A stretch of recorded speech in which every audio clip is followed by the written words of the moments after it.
2002 June 30 ജപ്പാനിലെ യോക്കോഹോമ stadium രാത്രി 9:30 അടുക്കുന്നു. വേദിയും പരിസരവും ജപ്പാൻ അതുവരെ കണ്ടിട്ടില്ലാത്ത സാമ്പാ താളത്തിലേക്ക് ലയിക്കുകയാണ്. ജപ്പാൻ മാത്രമല്ല, ലോകത്താകമാനമുള്ള ബ്രസീൽ ആരാധകർ.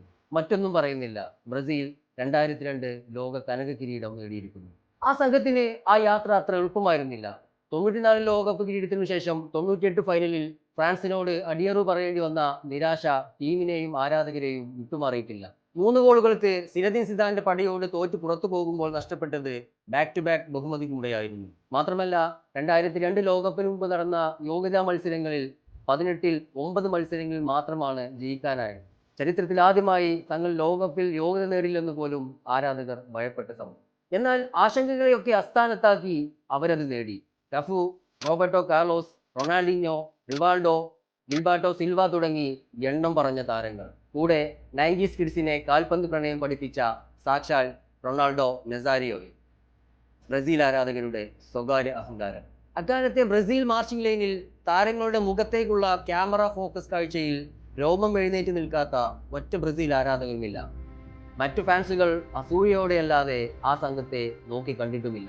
2002 ലോകകപ്പിൽ ലോകം സാക്ഷിയായ എക്കാലത്തെയും മനോഹര ട്രിയോയായിരുന്നു റൊണാൾഡോ, റൊണാൾഡിഞ്ഞോ, റിവാൾഡോ. ലോകകപ്പ് അതുവരെ കണ്ടിട്ടില്ലാത്ത, പിന്നീട് കാണാനും സാധിക്കാതിരുന്ന എതിരാളികളുടെ ശ്വാസം നിലപ്പിച്ച മൂവർ സംഘം. മുന്നേറ്റ നിരയിൽ റൊണാൾഡോയും റിവാൾഡോയും അരങ്ങ് തകർക്കുമ്പോൾ ഗ്രൗണ്ടിൽ നിറഞ്ഞാടി കളി നിയന്ത്രിച്ച് റൊണാൾഡിഞ്ഞോയും. ഒറ്റ മത്സരത്തിലും പരാജയത്തിന്റെ കൈപ്പുനീരെ അറിയാതെ ടൂർണമെന്റിലുടനീളം 15 ഗോളുകൾ വാരിക്കൂട്ടി ലോകകപ്പിൽ ഏറ്റവും കൂടുതൽ ഗോൾ നേടിയ ട്രിയോ എന്ന ബഹുമതിയും കൊണ്ടാണ് മൂവരും ജപ്പാൻ വിട്ടത്. 98-ലെ പരാജയത്തിനു ശേഷം കാൽമുട്ടിനേറ്റ മാരക പരിക്കിൽ മൈതാന സ്വപ്നം മരവിച്ച റൊണാൾഡോ നസാരിയോ ആരാധകരുടെ പ്രിയപ്പെട്ട R9. ഇനി കളി വേണ്ടെന്ന് അന്ത്യശാസനം നൽകിയ മോഡേൺ മെഡിസിനെയും തോൽപ്പിച്ച് അയാൾ വീണ്ടും ബൂട്ടണിഞ്ഞു. തൻ്റെ 2ാം ലോകകപ്പിനായി അതേ കാലുകൊണ്ട് അടിച്ചു കൂട്ടിയത് 8 ഗോളുകളാണ്. സ്വർണ്ണ കിരീടവുമായി ബ്രസീലിലേക്ക് യാത്ര തിരിക്കുമ്പോൾ അയാളുടെ കൂടെ സീസണിലെ ഗോൾഡൻ ബൂട്ടും ഉണ്ടായിരുന്നു. ഫൈനലിൽ ജർമ്മനിക്കെതിരെ നേടിയ ഇരട്ട ഗോളുകളിലൂടെ 2002 വേൾഡ് കപ്പിന് ഫുൾ സ്റ്റോപ്പ് ഇട്ടായിരുന്നു ആ ഗോൾഡൻ ബൂട്ടിന്റെ നാൾവഴികൾ. ടൂർണമെന്റിൽ 5 ഗോളുകൾ നേടി റിവാൾഡോയും കട്ടക്ക് നിന്നു. ടീമിന്റെ മസ്തിഷ്കമായിരുന്ന റിവാൾഡോ ക്വാർട്ടർ ഫൈനലിൽ ഇംഗ്ലണ്ടിനെതിരെ നേടിയ സമനില ഗോൾ ആരാധകർ ഇന്നും ഓർക്കുന്നുണ്ടാവും.